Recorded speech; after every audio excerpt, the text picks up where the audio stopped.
Pemirsa Cahaya Pagi, biasanya sayuran itu diolah dengan cara dimasak ya. Tapi sayuran yang satu ini lebih disukai dimakan mentah. Ya, apalagi kalau kita bisa mengolahnya dan juga meraciknya, pasti jadi favorit. Penasaran? Informasinya berikut ini.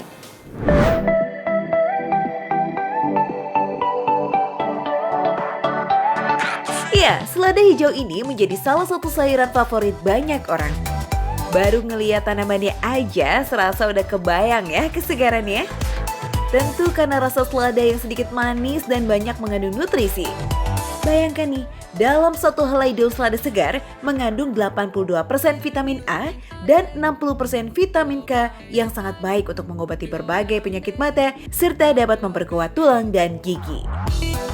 Dulu, Rasulullah Shallallahu Alaihi Wasallam juga gemar makan berbagai sayuran.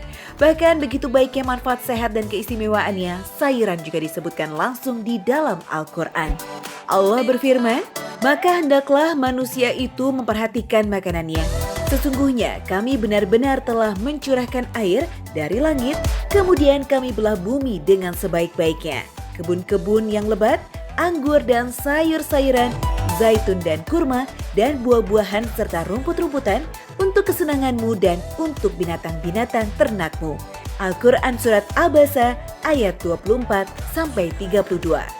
Mencukupi asupan sayuran, itu menjalankan perintah Allah Subhanahu wa Ta'ala. Ayat ini dan di ayat yang lain juga menceritakan, menjelaskan kepada kita tentang porsi makanan yang ada pada kita.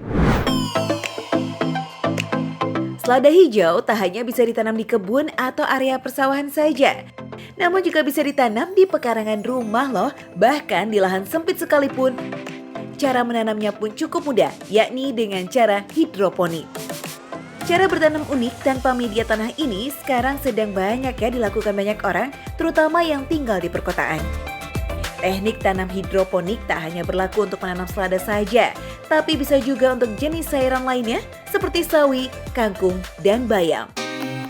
Tahap pertama yang harus dilakukan adalah proses penyemaian bibit.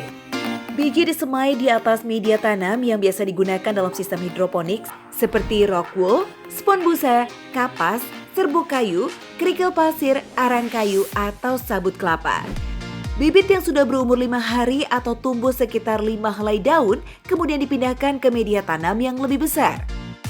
Letakkan di tempat yang cukup terkena sinar matahari ya, dan selalu periksa kandungan air dalam media tanam agar tetap terjaga kelembapannya. Cukup menunggu sekitar 1 bulan saja, selada hijau dan tanaman sayur lainnya sudah bisa dipanen. Uniknya, selada hijau ini justru nikmat dan berkhasiat jika dikonsumsi mentah. Karena jika dimasak, daunnya akan menjadi lembek dan juga hancur. Tak heran jika selada hijau ini sering dijadikan sebagai lalapan karena rasanya yang enak dan juga segar.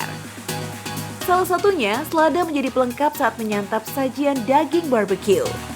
Caranya dengan mengambil 1 lembar daun selada, lalu letakkan potongan daging di atasnya, kemudian bungkus dan langsung masukkan ke dalam mulut.